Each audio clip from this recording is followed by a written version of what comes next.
జై శ్రీకృష్ణ అండి మీ అందరికీ. నేను మీ నరేష్ని.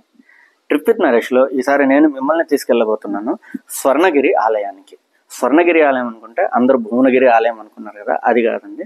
స్వయంభూ అయిన అసలైన స్వర్ణగిరి శ్రీ లక్ష్మీ నరసింహస్వామి వారి ఆలయం. పక్కనే శివుని యొక్క ఆలయం కూడా ఉంది, అది కూడా స్వయంభూ. శివకేశవులు ఇద్దరు కలిపి ఉన్న మరొక ముఖ్యమైన ఆలయం ఇది. ఈ ఆలయం గురించి మనం మాట్లాడుకోవాలంటే నా వెనక కనబడుతున్న ఈ కొండ మొత్తం ఏంటంటే ఒకటే రాయి. ఈ రాయి శంకు ఆకారంలో అయితే ఉంటుంది. అలాగే దీని లోపలనే వీళ్ళు ఆలయంగా మొత్తం కన్స్ట్రక్షన్ అయితే చేశారండి. అలాగే దీని లోపలనే మన లక్ష్మీ నరసింహస్వామి వారు కూడా స్వయంభూగా ఉన్నారు. మనమైతే ఆ వీడియో ఈ ఆలయం యొక్క ప్రాముఖ్యత కానివ్వండి, లేక ఆలయం యొక్క విశేషాలు కానివ్వండి వీడియో చూస్తూ అయితే మాట్లాడుకుందాం. సో ప్లీజ్ నా ఛానల్ని సబ్స్క్రైబ్ చేసి షేర్ చేసి కామెంట్ అయితే చేయండి. మీ కామెంట్స్ వచ్చేసి చాలా ఇంపార్టెంట్ అండి. ఈ ఆలయం ఎక్కడ ఉందనుకుంటున్నారా? ఈ ఆలయం ఎక్కడో కాదు, ఈ ఆలయం మన హైదరాబాద్లోనే ఉంది. లింక్ కూడా నేను డిస్క్రిప్షన్లో ఇస్తాను, చెక్ చేయండి. ఈ ఆలయంకి వచ్చేసి గౌరిల్లి గ్రామానికి సంబంధించిన అబ్దుల్లాపూర్ మేట్ మండలము రంగారెడ్డి జిల్లాకి సంబంధించిన ఆలయం. పదండి. సో ట్రిప్ విత్ నరేష్లో ఇంకా ఆలస్యం చేయకుండా ట్రిప్ విత్ నరేష్లో మీ జర్నీని నాతో పాటు చేయాలంటే పదండి, మీ ప్రపంచాన్ని వదిలి నా ప్రపంచానికి, వైరాగి ప్రపంచానికి అయితే వెళ్దాం.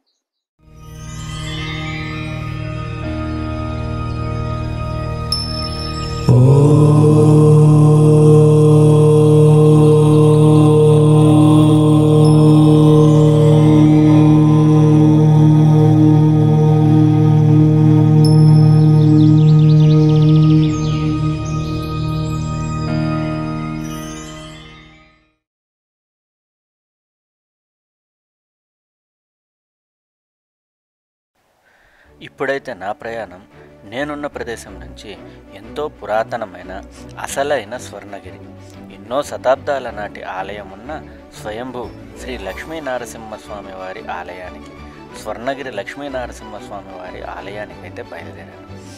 డిస్క్రిప్షన్లో లింక్ ఉంది, ఒకసారి మీరు కూడా క్లిక్ చేసి మీరున్న ప్రదేశంలో నుంచి రావడానికి కూడా మీరైతే ట్రై చేయండి.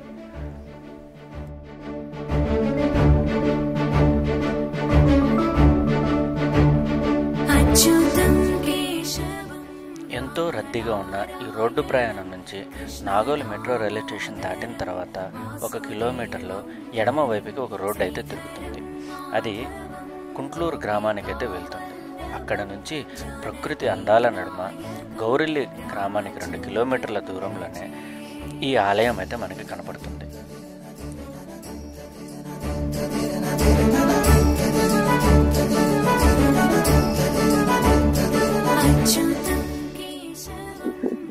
ఇప్పుడు మీకు ఏదైతే కనపడుతుందో ఈ ఆలయమే ఆ శివుని యొక్క ఆలయం.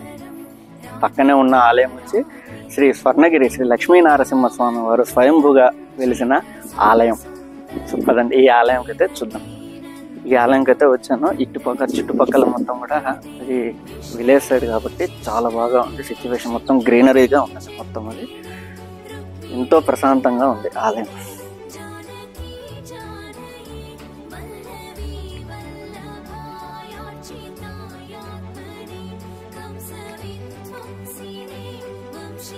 ఇప్పుడైతే ఆలయంకి వెళ్దాం. చూడండి ఎంత బాగుందో కదా, మొత్తం గ్రీనరీ చుట్టుపక్కల మొత్తం. మర్చిపోయింది, దీంట్లో చిట్టి 2.0 కూడా కొన్ని బిట్స్ యాడ్ అవుతున్నాయి, చూద్దాం. అవి కూడా చిట్టి 2.0 ఎంత పని చేశాడో చూపిద్దాం ఒకసారి. ఇప్పుడు మీకు కనపడే ఈ ఆలయమే శ్రీ లక్ష్మీ నరసింహస్వామి వారి ఆలయం.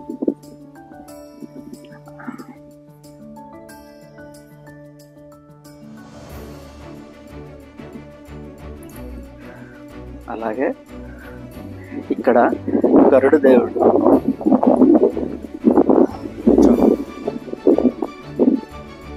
కూడా ఇక్కడ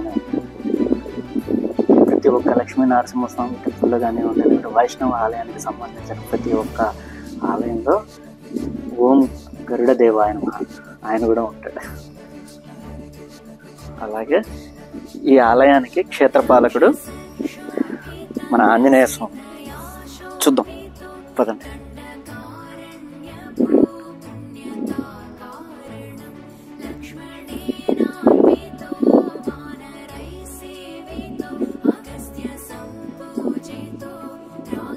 ముఖ్యంగా మనం మాట్లాడుకోవాల్సింది ఏంటంటే, ఈ ఆలయంలో ఆల్రెడీ నేను వీడియో కూడా తీసి ఉన్నాను ఆల్రెడీ, అది కూడా చూడండి. ఈ ఆలయంలో శ్రీ లక్ష్మీనరసింహ స్వామి వారు మన నడుం భాగం వరకే ఉంటారు.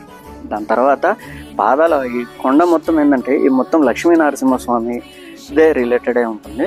సో మనకి కనపడేది పై భాగం వరకు మాత్రమే కనపడుతుంది.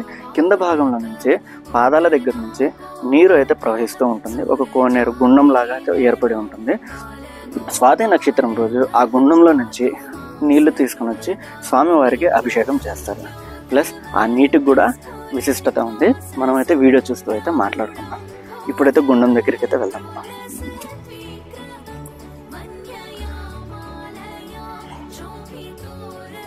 ఈ విధంగా మెట్లు ఉన్నాయి. మెట్లు దిగుతూ వ్యూ చూసుకుంటూ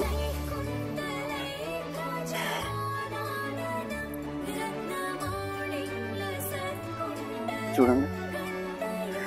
పక్కన ఇక్కడ గ్రానైట్ కూడా వర్క్ ఏదో నడుస్తూ ఉంది. చాలా ఉంది గ్రానైట్లు. అలాగే ఇప్పుడు మీకు కనపడేదే ఆ గుండం. ఈ గుండంలో నీళ్లు చుట్టుపక్కల వాళ్ళు పొలాలు పండకపోయినా ఈ కొన్ని నీళ్లు తీసుకుని వెళ్ళి వాళ్ళ నీళ్ళల్లో కలుపుకుంటారంటండి. కలిపి పొలానికి చల్లుతారు. పొలానికి చల్లితే వాళ్ళకి మంచి పొలాలు, పచ్చని పొలాలు, బాగా పంట చేతికి వస్తుందని చెప్పేసి వాళ్ళ నమ్మకం. అలాగే ఆరోగ్యం గురించైనా వేటి గురించైనా కానీ దేనికంటే స్వయంగా ఇది స్వామివారి పాదాల దగ్గర నుంచి వచ్చే మనం కూడా చల్లుకున్నాం. ఇక్కడైతే కాళ్ళు గడగకూడదండి, ఓన్లీ నీళ్ళు అయితే పైన చల్లుకోవాలి. ఎందుకంటే ఈ స్వామివారికి ఈ నీళ్ళతోనే అభిషేకం అయితే చేస్తారు కాబట్టి. ఇది స్వాతి నక్షత్రం రోజైతే చేస్తారు. సో మనం ఈ స్వాతి నక్షత్రం రోజే వచ్చాం కాబట్టి మనం ఇప్పుడు అభిషేకం కానివ్వండి అది కూడా అయితే వీడియోలో అయితే కవర్ చేస్తున్నాము. చూద్దాం ఒకసారి.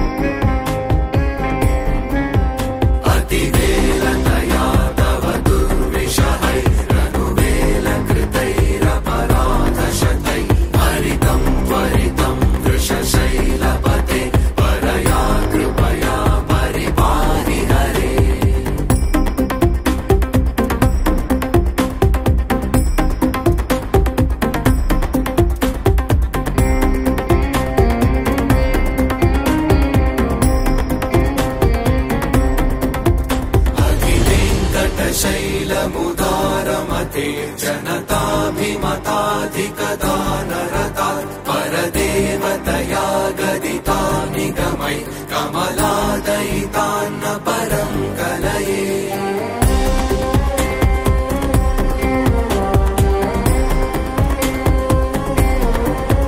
कलवेनुरवावशतोपवधू शतकोटिमृतात् स्मरतु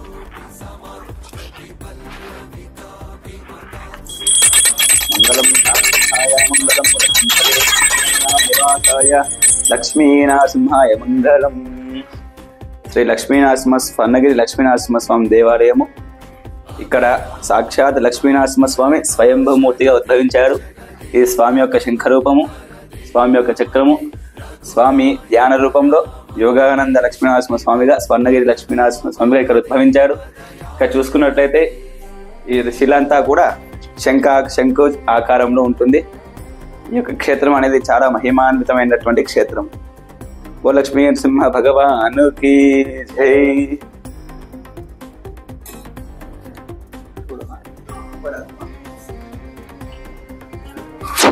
జై శ్రీమన్నారాయణ. శ్రీ లక్ష్మీ నరసింహ పరబ్రహ్మణే నమః. ఉగ్రం వీరం మహావిష్ణుం జ్వలంతం సర్వతోముఖం నృసింహం భీషణం భద్రం మృత్యోర్మృత్యుర్నమామ్యహం. స్వర్ణగిరివాసాయ లక్ష్మీయాలింగితమూర్తయే ప్రణతక్లేశనాశాయ శ్రీనారసింహాయ మంగళం. స్వయంభు స్వర్ణగిరి లక్ష్మీ నరసింహస్వామి దేవాలయం, గౌరల్లి గుట్ట, గౌరల్లి గ్రామం, అబ్దుల్లాపూర్ మండలం, రంగారెడ్డి జిల్లా. స్వయం వ్యక్తంగా నరసింహస్వామి ఇక్కడ ఒక రాయికి వెలిసినటువంటి స్వామి. ఈ స్వామి కొన్ని వందల సంవత్సరాలకు పూర్వం ఋషులు, మునులు, సిద్ధుల చేత తపస్సు పొందినటువంటి యొక్క స్వామి ఆ ఋషులంతా కూడా ఇక్కడ సిద్ధి పొంది ఆ సిద్ధులంతా కూడా కలిసి ఊర్లో వాళ్ళకి వెళ్ళి చెప్పడం ద్వారా వాళ్ళంతా కూడా వచ్చి స్వామిని సేవించి తరించి అప్పటి నుంచి కూడా పూజాది కార్యక్రమాలు నిర్వర్తిస్తూ ఉండేవారు. 100 సంవత్సరాలకి పూర్వంగా చిన్నగా రూమ్ లాగా ఉండేది. ఆ తదుపరి కొన్ని సంవత్సరాలకి చిన్నగా పెద్దగా కొంచెం రూమ్ వేసి పూజా కార్యక్రమాలు జరుగుతూ ఉండేవి. తర్వాత 2017వ సంవత్సరంలో నూతన ఆలయ ప్రారంభం జరిగి 2018వ సంవత్సరంలో శ్రీ శ్రీ శ్రీ శ్రీ త్రిదండి చిన్న రామానుజ చిన్నజీయర్ స్వామి వారి యొక్క కర కమలముల చేత జీర్ణోద్ధరణ పూర్వక ప్రతిష్టాపన కార్యక్రమాలు జరిగి ప్రతినిత్యము కూడా ధూపదీప నైవేద్య విశేష అర్చనాది కార్యక్రమాలు విశేష హోమాలన్నీ కూడా జరుగుతూ ఉన్నాయి. ఈ యొక్క దేవాలయంలో స్వామి ఉత్తరం వైపు ఉండడం చాలా విశేషం. కొండపైన ఉండి స్వామి ఉత్తరం వైపు మూసీ నది తీరంలో ఈ యొక్క దేవాలయం ఉంది. స్వామికి ఈశాన్యంలో గుండం ఉంటుంది. ఎప్పుడూ కూడా గుండంలో నీళ్లు ఉంటాయి. కొన్ని వందల సంవత్సరాలకి పూర్వం ఆ యొక్క గుండం ఎండిపోవడం జరిగింది. అది ఎలా అనగా ఒక స్త్రీ ఆరోగ్యం బాగలేకపోతే స్నానం చేసింది. దాంట్లో ఆ సమయంలో ఆమెకు నెలసరి ఉండడం వల్ల ఆ యొక్క గుండం పూర్తిగా ఎండిపోయింది. ఎండిపోవడంతో మా పూర్వీకులైనటువంటి మా 4వ తరంలో ఉన్నటువంటి మా ముత్తాత వాళ్ళు 41 రోజులు దీక్షగా చేసి ఇక్కడ మళ్ళీ స్వామి యొక్క వైభవాన్ని పెంచే విధంగా ఆ తీర్థం వచ్చే విధంగా చేశారు. వారు 41 రోజులు దీక్షగా ఉండి చేసినటువంటి ఫలితంగా ఆ తీర్థంలో నీరు వచ్చాయి. ఇప్పటి వరకు కూడా మళ్ళీ ఆ నీరు అనేది ఎండిపోలేదు. చాలా విశేషమైన తీర్థం. ఆ యొక్క తీర్థాన్ని సేవించినచో ఆయుర ఆరోగ్యాలు, రోగ బాధలు, అలాగే వ్యవసాయం చేసేటువంటి వాళ్ళకు పంటకు వచ్చేటువంటి పురుగు కానీ మందులే కానీ లేకుండా ఈ నీళ్లు చల్లితే రోగం అనేది తొలగిపోయేది పంటకు. అటువంటి గొప్పదైనటువంటిది ఆ యొక్క తీర్థం. ఎక్కడైతే తీర్థం ఉండి స్వామి ఆవిర్భవిస్తాడో దాన్ని మన క్షేత్రం అని అంటాం. ఇది కూడా విశేషమైనటువంటి క్షేత్రం.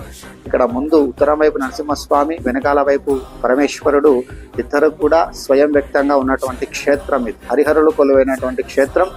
ప్రతి సంవత్సరము కూడా వైశాఖ శుద్ధ పౌర్ణిమ రోజున స్వామివారి యొక్క కళ్యాణ మహోత్సవం జరుగుతుంది. ఆ యొక్క ఉత్సవంలో చాలా మంది పాల్గొని స్వామి యొక్క కోరికలను స్వామి తీరుస్తూ ఉన్నాడు. భక్తుల కోరికలు అలా తీరినటువంటి వారందరూ కూడా వచ్చి ఇక్కడ మా యొక్క కోరికలు నెరవేరాలని స్వామికి మొక్కులు కూడా చెల్లించుకునేటువంటి వారు చాలామంది ఉన్నారు. అలా స్వామి ప్రతి స్వాతి నక్షత్రం రోజున స్వామివారి మాస నక్షత్రాన్ని పురస్కరించుకొని సుదర్శన హోమాన్ని, స్వామివారికి విశేషమైన అభిషేక కార్యక్రమాన్ని కూడా నిర్వహించడం జరుగుతూ ఉంది. ఎవరైనా ఈ యొక్క కార్యక్రమంలో పాల్గొనదలిచేటువంటి వారు వచ్చి పాల్గొనవచ్చు. విశేషంగా జరిగేటువంటి యొక్క కార్యక్రమాల్లో అన్న ప్రసాద కైంకర్యాలు కూడా నిత్యము జరుగుతూ ఉంటాయి. స్వామికి ప్రతి నిత్యము కూడా ఆరాధనాది కార్యక్రమాలు జరుగుతూ ఉంటాయి. ఉదయం 7 గంటల నుంచి 11:30 గంటల వరకు దేవాలయం తెరచి ఉంటుంది. సాయంత్రం 5 నుంచి 7 గంటల వరకు ఉంటుంది. ఎవరైనా భక్తులు వచ్చి సేవించి ధరించి స్వామి కృపకు పాత్రలు కాగలరని కోరుకుంటున్నాం. జై శ్రీమన్నారాయణ.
పురస్కరించుకోవడం ఈ యొక్క సుదర్శన నారసింహ హోమాన్ని మనం ప్రతి నెల కూడా జరుపుకోవడం జరుగుతుంది. ఈ యొక్క స్వాతి నక్షత్రంలో భాగంగా స్వామివారి అభిషేకం జరిపించుకోవడం ఇప్పుడు హోమ కార్యక్రమాన్ని ప్రారంభం చేస్తున్నాం. హోమానికి ముందుగా మనకి గణాలకు అధిపతి విశ్వక్సేనుని ఆరాధన చేయడం ఆచారం. ఎట్లయితే మనకు గణపతిని పూజిస్తామో అలా విష్ణు పరివారంగా ఒక ఆగమం ఉంది. దాని పాఠనాగమం అంటారు. ఈ యొక్క ఆగమానుసారంగా సాక్షాత్తు ఆ యొక్క శ్రీ మహావిష్ణువు ఉపదేశించినటువంటి శాస్త్రం. దాంట్లో విశ్వక్సేనుడు ప్రథమమైనటువంటి ఆచార్యుడు కూడా. ముందుగా ఆ యొక్క అనుజ్ఞను మనం తీసుకున్నాం. అంటే మనం ఏ కార్యం చేసినా కూడా ఆ యొక్క కార్యం నిర్విఘ్నంగా జరగాలని, మనము చేస్తున్నటువంటి యొక్క కార్యక్రమానికి మనకి స్వామికి కూడా ఎటువంటి ఆటంకం కలగకుండా ఉండాలని ఆయన మనం ఇక్కడికి తీసుకొని ఆయన యొక్క అనుగ్రహాన్ని తీసుకున్నాం.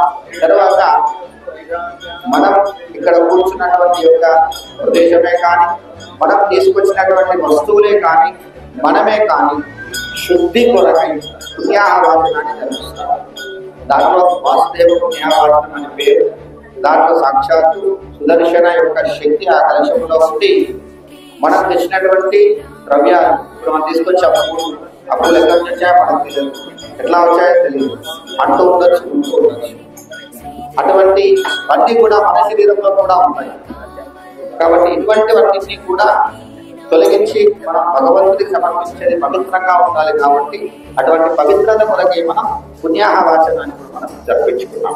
ఆ యొక్క జలాన్ని మీ అందరిపైన ప్రోక్షణ చేస్తారు.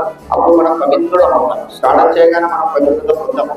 ఎప్పుడైతే మంత్ర జలంతో ఉచ్చరించినటువంటి ఆ యొక్క జలాన్ని మన పైన ప్రోక్షణ చేసినప్పుడు అంతఃకరణ శుద్ధిగా, బాహ్య శుద్ధిగా మనం పరిపూర్ణమై పవిత్రంగా ఇక్కడ కూర్చునేటువంటి అర్హతను మనం పొందుతాం.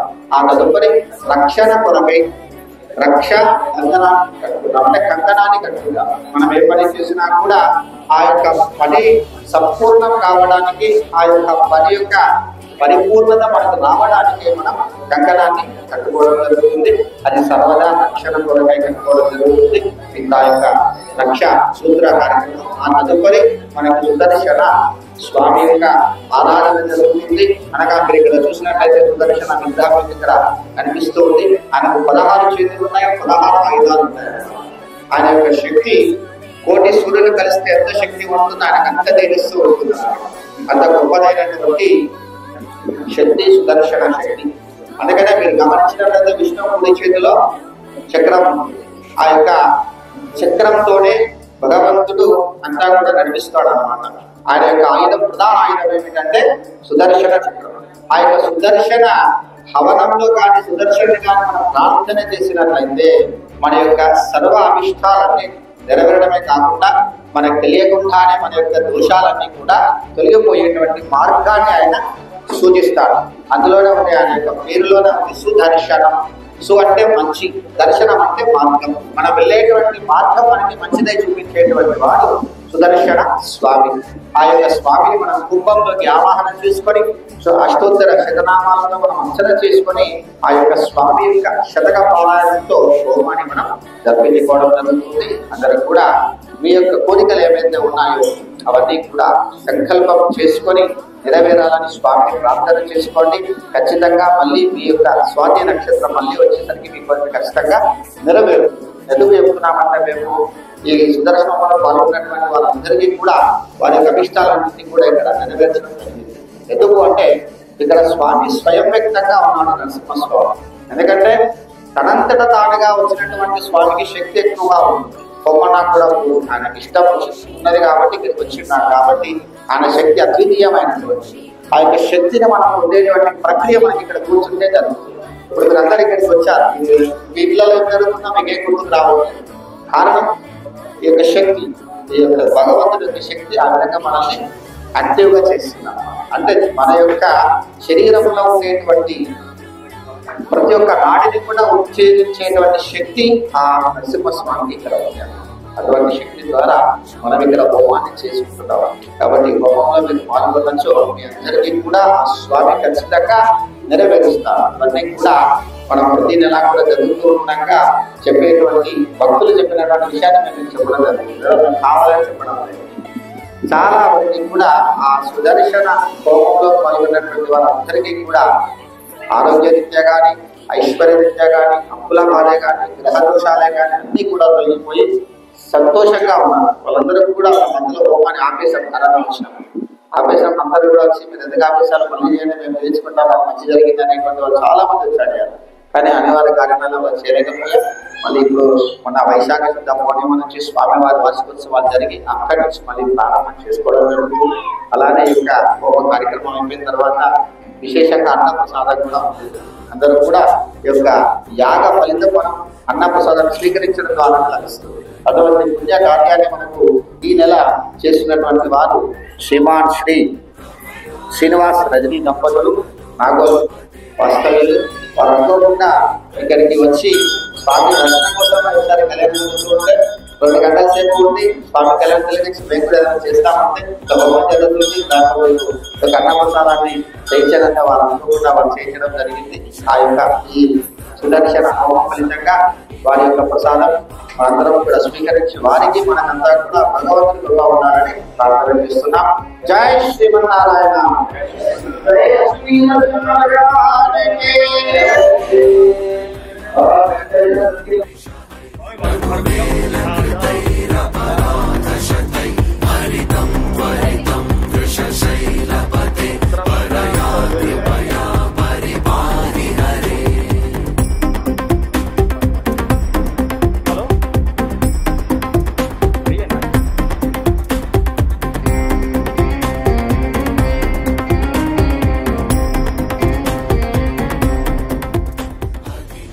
ఈ స్వాతి నక్షత్రం రోజున మహాసుదర్శన హోమంలో పాల్గొనదలిచిన భక్తులు ఈ ఆలయం చుట్టూ 5 ప్రదక్షిణాలు చేసి స్వయంగా ఆలయ అర్చకుల ద్వారా వాళ్ళ చేతుల మీదుగా మనకి రక్షణ కవచాన్ని అయితే అందజేస్తారు. అవి అందజేసిన తర్వాత దాన్ని మనం ధరించిన తర్వాతే యాగంలో కూర్చున్న దానికి అర్హులం అవుతాం. దాని తర్వాతే ఈ సుదర్శన యాగం అనేది ప్రారంభించడం జరుగుతుంది. స్మరకోటి సమాత్ ప్రతిపల్లవికాభిమతాత్ సుఖదాత్ వసుదేవ సుతాన్న పరం. 2 గంటల నిర్విరామంగా వేద మంత్రాలతో సాక్షాత్ శ్రీ లక్ష్మీనరసింహస్వామి సన్నిధిలో సుదర్శన హోమం ఎంతో భక్తి పారవశ్యంతో సాగింది.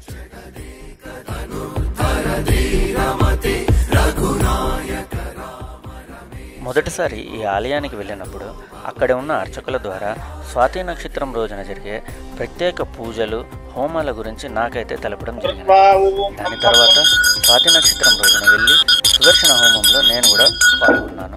సో మీరు కూడా ఈ ఆలయాన్ని దర్శించి స్వామివారి యొక్క ఆశీర్వాదాలు పొందగలరని భావిస్తాం.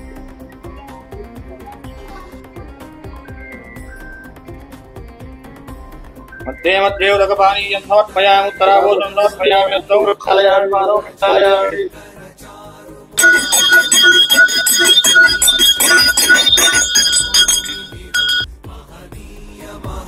रघुराममये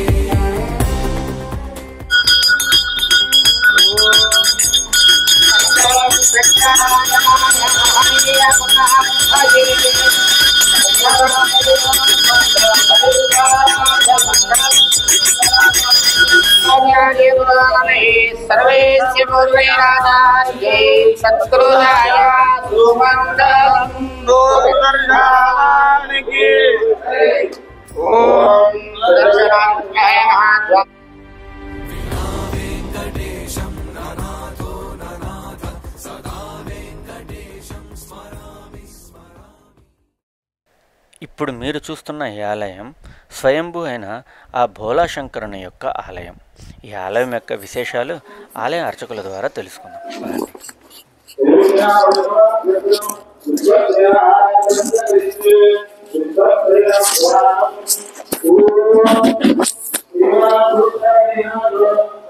ఓం నమస్తే రుద్ర रुद्रमन्यव उतोत शिवे नमः नमस्ते अस्तु धन्वने बहुभ्यामुते नमः यात ईश शिवतमा शिवं बभूवते तनहो शिवा शरव्या यतवते अनोरुद्रमणया याते रुद्रशिवातनो रघोरा पापकाशिनी तया नस्तनु भाषन्तमया गिरिशन्तापि चाकशि यां शङ्गिरिशन्तस्ते एभ्यवरिष्यस्तवे शिवाङ्गृनागुरुमायुं श्रीपुरुषं जगतो शिवेन उच्चसात्मा गिरिशाच्छा वदामसि यदा न सर्वमिज्जयलक्ष्मं सुमना असतो భక్తులందరికీ ఈ క్షేత్రము స్వయంభూ పార్వతీ పరమేశ్వర స్వామి. ఇక్కడ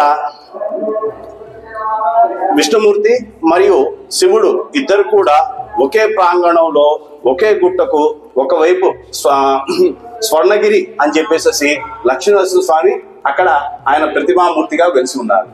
ఇక్కడ సాక్షాత్తు పరమశివుడు ఎవరో ఆ ఋషులు తపస్సు చేసుకోగా ఎన్నో ఏళ్ల క్రితం నుంచి దీని చరిత్ర ఎప్పుడు వెలిశారు అనేది ఎవరికి తెలియదు. చాలా పురాతన కాలం స్వామివారు స్వయంభూగా వెలిసి ఉన్నారు. పార్వతీ పరమేశ్వర స్వామి. ఇది గౌరెల్లి గ్రామము. స్వర్ణగిరి అని ఈ క్షేత్రం చెప్పబడుతుంది. లక్ష్మీనరసింహ స్వామి పార్వతీ పరమేశ్వరులు ఒకే గుట్టకు ఇద్దరు కూడా వెలిసి ఉన్నారు. ఓం स्तु भगवान विश्वेश्वराय महादेवाय त्र्यंबकाय त्रिपुरांतकाय त्रिकाग्निकालाय कालाग्नि रुद्राय नीलकंठाय मृत्युंजयाय सर्वेश्वराय सदाशिवाय श्रीमन्महादेवाय नमः.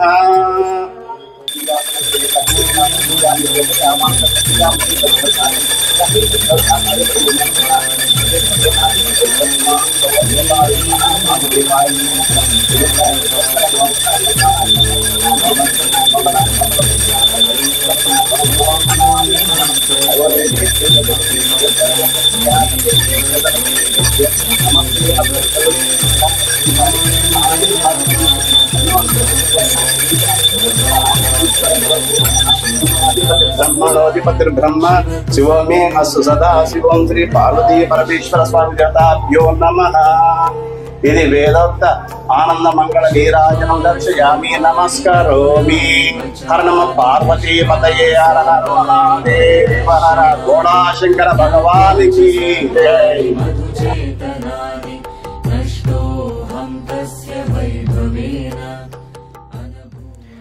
స్వాతి నక్షత్రం రోజున జరిగే అన్నదానంలో నేను కూడా అన్నగ్రహణం చేశాను.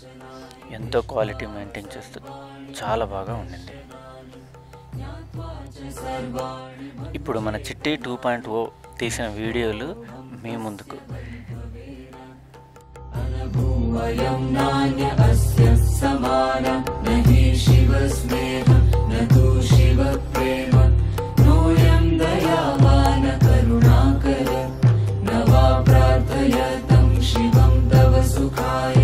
शिवतु संपूर्ण परिपूर्णता शिव विश्वासं मा कुरु निश्चल शिवम् अस्य निश्चलत्वेन आकृष्टोऽहम् अयमेव मार्गम् इति अमन्येऽहम् अवगतो अधुना अयमेव अन्त्यम् विश्वासं मा कुरु निश्चल शिवम् अस्य निश्चलत्वेन आकृष्टोऽहम् अयमेव मार्गम् इति अमन्येऽहम् अवगतो अधुना अयमेव